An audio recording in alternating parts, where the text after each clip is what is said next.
NDA मध्ये येण्यासाठी मोदींकडून पवारांना ऑफर। उद्धव ठाकरेंच्या पाठोपाठ शरद पवारांना देखील मोदींची साथ। शरद पवारांनी मात्र मोदींची ऑफर धुडकावली। नकली शिवसेनेवरून वातावरण तापलं। मोदींनी बाळासाहेबांचा अपमान केला। उद्धव ठाकरेंची टीका। तर मोदी आणि शहांनी कधीच बाळासाहेबांचा अपमान केला नाही। देवेंद्र फडणवीसांचं प्रत्युत्तर।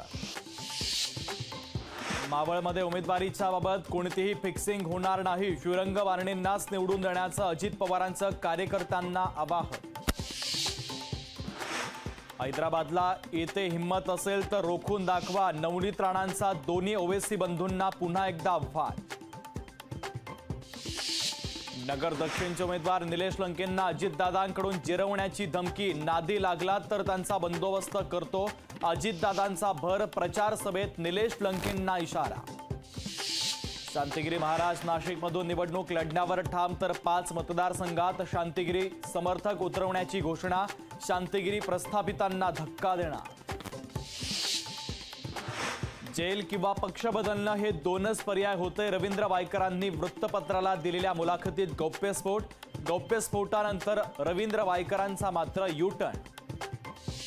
माजी मंत्री सुरेश जैन भाजपच्या वाटेवर। सुरेश जैन पत्रकार परिषद घेऊन आपली भूमिका स्पष्ट करणार। प्रचार सभांवर अवकाळी पावसाचं सावट। तर राज ठाकरेंच्या सारसबागेतील सभेवर पावसाचं सावट। शरद पवारांची वडगाव शिरीतली सभा मात्र रद्द। दिल्लीचे मुख्यमंत्री अरविंद केजरीवालांना मोठा दिलासा। सुप्रीम कोर्टाकडून केजरीवालांना 1 जूनपर्यंत अंतरिम जामीन मंजूर। केजरीवाल आजच जेलमधून बाहेर येण्याची शक्यता।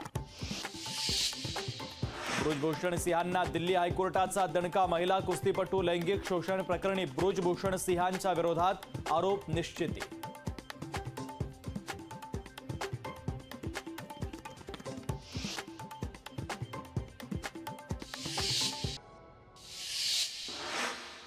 उद्धव ठाकरे उद्या पालघरच्या दौऱ्यावर। पालघरमधील विविध शिष्टमंडळांना ठाकरे देणार भेटी।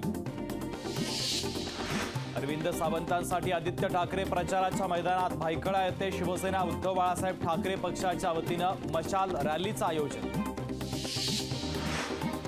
शिरूर मतदारसंघात पैसे वाटप होण्याची शक्यता। अमोल कोल्हेंचं शिरूरच्या निवडणूक निर्णय अधिकाऱ्यांना महत्त्वाचं पत्र।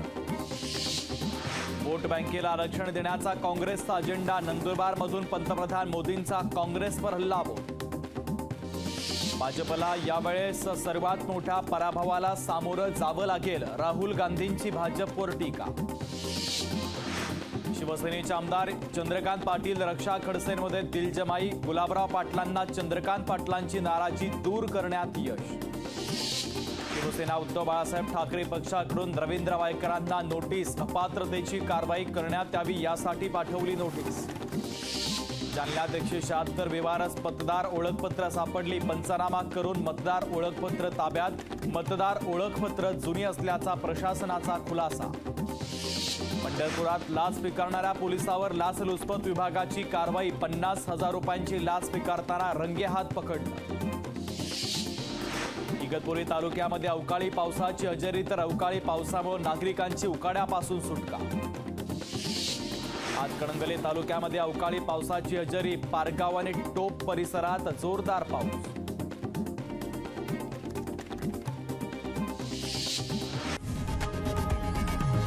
लोकशाही मराठी ऐका, पहा, जागरूक रहा।